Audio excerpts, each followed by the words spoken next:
वर्धा शहरात गेल्या महिनाभरापासून नगरपालिका प्रशासनाच्या अतिरेक व अन्यायकारक कारवायांविरुद्ध फुटपाथ विक्रेत्यांवर उपासमारीची वेळ आली आहे। नगरपालिकेच्या अतिक्रमणाच्या नावावर सुरू असलेला जुलमी अत्याचार आम्ही सहन करत आहोत, पण आता आमच्या मुलाबाळांचा शिक्षणाचा, आरोग्याचा आणि जगण्याचा प्रश्न निर्माण झाला आहे।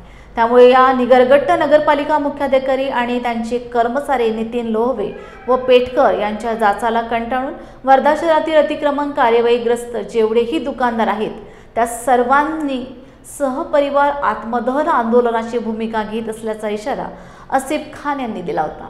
आज आंदोलनकर्त्यांनी अंतिम टोकाची भूमिका घेत सहपरिवार आत्मदहन नगरपालिका मुख्याधिकारी यांच्या दालनाबाहेर करण्याचा प्रयत्न केला आहे। लीडरनी आत्मदहनाचा प्रयत्न केला आहे आणि त्यांना ते पकडलं गेलं तर त्यांनी आत्मदहन केलं असतं।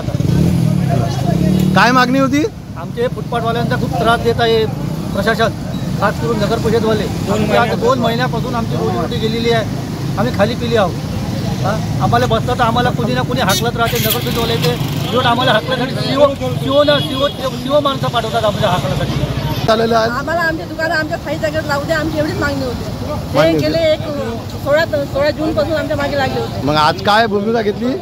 आज नाही आम्हाला राखण टाकावं लागलं, पेट्रोल टाकावं लागलं। माणसं रोज येते आमच्या बंडे उचलून घेऊन जातात, रोज येते बंडे उचलून आम्हाला नाही इलाज